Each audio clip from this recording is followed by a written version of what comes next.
প্রিয় দর্শক, আপনারাও যদি আমার মতো খুলনা থেকে কোনো ঝামেলা বা স্ক্যাম ছাড়া বাজেটের ভিতর টাঙ্গুয়ার হাওর ট্যুর দিতে চান, তাহলে আজকের এই ভিডিও আপনার জন্য। প্রকৃতির অপরূপ লীলাভূমি টাঙ্গুয়ার হাওর ঘুরতে যাওয়ার এখনই একদম পারফেক্ট সময়। আজকের এই ভিডিওতে আমি দেখাবো খুলনা থেকে টাঙ্গুয়ার হাওর পর্যন্ত কিভাবে যাবেন, কোথায় কত টাকা খরচ হবে, সেই সঙ্গে বাজেটের মধ্যে ভালো একটা হাউস বোটের সন্ধান দেবো এবং এছাড়াও বোটে করে 2 দিন 1 রাত কোন কোন স্পট ঘুরে দেখতে পারবেন। মোট কথা আজকের এই ভিডিও দেখলেই টাঙ্গুয়ার হাওর ভ্রমণের A to Z গাইড পেয়ে যাবেন। তো আর দেরি না করে চলুন শুরু করা যাক আজকের জার্নি। আমাদের যাত্রা শুরু হয় খুলনা সোনাডাঙ্গা বাস স্ট্যান্ড থেকে। খুলনা থেকে আমরা মামুন পরিবহনের এসি বাসে সিলেটের উদ্দেশ্যে রওনা দেই, যদিও চাইলে নন এসি বাসে সরাসরি সুনামগঞ্জে যেতে পারবেন। আমরা একটু রিল্যাক্স জার্নির জন্য এসি বাস বেছে নিয়েছিলাম। জনপ্রতি ভাড়া ছিল 1700 টাকা। সন্ধ্যা 6:30 আমাদের বাস ছাড়ে। রাত 9:20 গোপালগঞ্জের Kashiani food palace hotel and রেস্টুরেন্টে 20 মিনিটের যাত্রা বিরতি দেওয়া হয়। এখানকার খাবার নিয়ে আমি কিছুই বলছি না, তবে আপনারা যারা এখানের খাবার খেয়েছেন অবশ্যই কমেন্ট করে জানাবেন আপনাদের এক্সপিরিয়েন্স কেমন ছিল। এরপর আবার যাত্রা শুরু। টানা 7 ঘন্টা চলার পর হবিগঞ্জের হোটেল হাইওয়ে ইনে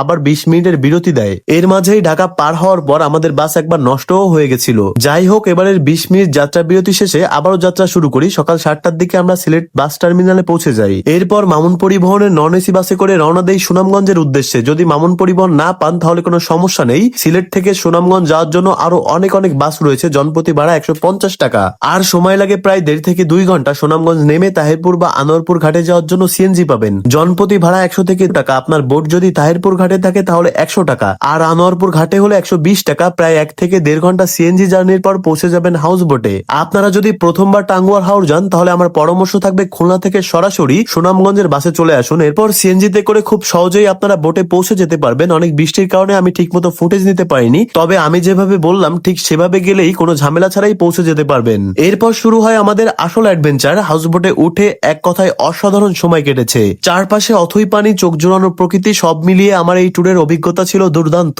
এই ট্যুরে টাঙ্গুয়ার হাওরের কোন কোন স্পট ঘুরেছি, কি কি খেয়েছি আর পুরো হাউস বোট লাইফ কেমন ছিল সবকিছুই দেখাবো টাঙ্গুয়ার হাওরের পার্ট 2 ভিডিওতে। তাই ভিডিওটি ভালো লাগলে একটি লাইক দিন, বন্ধুদের সাথে শেয়ার করুন, আর পার্ট 2 মিস করতে না চাইলে পেজটি ফলো করে রাখুন। আপনাদের সাথে দেখা হবে নেক্সট ভিডিওতে। সেই পর্যন্ত ভালো থাকবেন, সুস্থ থাকবেন। আল্লাহ হাফেজ, bye, chill and take care.